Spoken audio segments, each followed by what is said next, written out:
Bismillahirrahmanirrahim. Assalamualaikum warahmatullahi wabarakatuh. Apa kabar teman-teman sekalian? Ketemu lagi dengan saya Sulkito dari Sekolah Digital Bisnis Indonesia, sekolahdigitalbisnis.com. Teman-teman sekalian, biasa kami akan menjawab kembali pertanyaan-pertanyaan yang masuk ke WA saya maupun ke DM Facebook, Instagram saya maupun ke email kita. Kita jawab pertanyaan yang menarik dari Facebook yang sudah masuk, yang ada di komen dari Bang Badri Adri. Beliau bertanya, Afwan mau tanya Bang Yoso, kalau kita ingin membangun bisnis tetapi kita masih menjadi karyawan swasta, bagaimana kiat-kiatnya? Karena kalau kita langsung tinggalin pekerjaan, langsung fokus ke bisnis, kita takutnya nanti bisnisnya kolaps gitu ya, nggak siap, nanti malah kita gagal semuanya. Bagaimana memulainya? Baik, teman-teman sekalian, ketika Anda seorang karyawan swasta, tapi Anda juga membangun sebuah bisnis, saya ada satu buku, namanya Zaman Sudah Beda, Gaji Saja Tidak Cukup, Saatnya Karyawan Punya Bisnis. Nah, itu pernah saya bahas kira-kira sekitar 4-5 tahun yang lalu.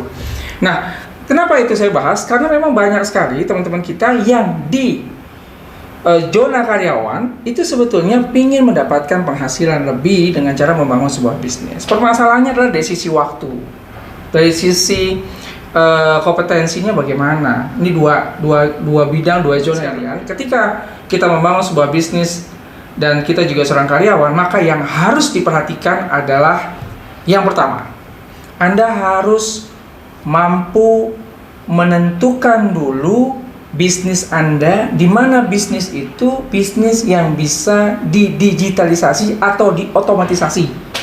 Jadi Anda harus membangun dulu flow prosesnya end to end, dari awal sampai akhir. Gini sederhananya, seandainya saya ingin membangun bisnis retail madu misalnya, saya mau bangun madu. Bagaimana caranya? Sedangkan saya masih menjadi karyawan, maka yang harus saya lakukan yang pertama kali adalah dua hal. Yang pertama, saya akan coba jajaki dulu, ingat ya, jajaki dulu menjadi dropshipper. Atau yang kedua, saya akan terjun membeli sebuah produk yang sudah ready, tapi dengan modal yang tidak terlalu besar dulu. Kenapa? Karena tidak ada jaminan bisnis itu jalan langsung sukses. Tidak ada jaminan. Maka perlu ada yang namanya test of the waters market. Jadi harus ada visibility study dan juga ada test marketnya dulu. Apakah ini cocok sama kita? Karena bisa jadi mungkin bisnis madu itu tidak cocok buat orang lain, tapi cocok buat saya, atau sebaliknya, gitu ya. Jadi tidak semua bisnis itu cocok buat kita.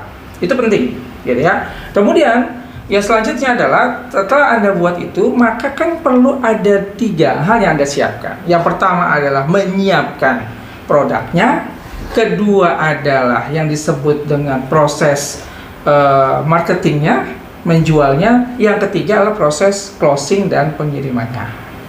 Maka di sini kita lihat proses penyiapan produknya tadi, bisa Anda sebagai dropshipper atau bisa juga Anda sebagai orang yang membeli produk tapi dengan harga yang lebih murah sebagai distributor ataupun dengan modal yang juga terjangkau. Wah, dropshipper itu kan haram, dropshipper itu kan segala macam. Nah, ini pembahasan yang berbeda lagi ya. Karena kalau kita sebagai dropshipper tapi akadnya wakalah, jelas, maka harusnya sih tidak mengapa. Itu yang saya paham ya. Tapi ini bukan ranah saya untuk menjelaskan itu. Nanti kita silakan teman-teman cari materi tentang dropshipper, akad wakalah. Nah, selanjutnya adalah yang kedua, terkait dengan bagaimana menjualnya. Nah, ketika menjualnya, maka teman-teman memanfaatkan banyak lini. Bangunlah marketplace-nya, bangunlah akun Facebook-nya, bangunlah fanpage-nya, bangunlah IG bisnisnya, bangunlah website-nya, dan segala macam. Kalau saya serahkan ke orang lain bisa nggak? Boleh saja, tapi akan lebih bagus kalau Anda bangun ini dengan tangan dan pikiran Anda sendiri dan secara perlahan-lahan, step by step. Waktunya gimana? Perlu ada perjuangan waktu, memang ada effort. Silahkan Anda pelajari, nanti saya akan jelaskan juga tentang Who Moved My Cheese, gitu ya. Ada satu buku perjuangan seorang karyawan membangun sebuah bisnis, dia berdiri di 2 zona, gitu ya. Nanti akan bahasan lebih jelas. Nah, yang ketiga adalah bagaimana closing manajemennya. Nah, terkait dengan hal closing management, pengiriman dan segala macam, otomatis Anda harus bekerja sama. Dan saya sarankan libatkan istri Anda. Libatkan istri Anda atau libatkan anak Anda yang kira-kira sudah mampu untuk menjawab pertanyaan Anda di situ.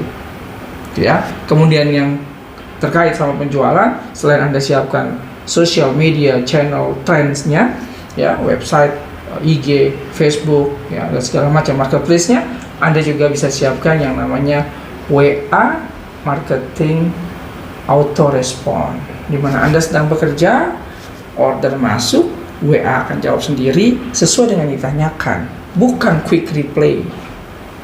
Nanya madu, jawab madu. Nanya harga madu, dijawab harga madunya. Ditanya stok, akan jawab stoknya sendiri. Dan itu WA kita akan jawab sendiri, tapi di mana kita sedang bekerja di kantor. Dan nanti yang akan merespon adalah orang-orang back end di belakang Anda, yaitu istri Anda atau anak Anda.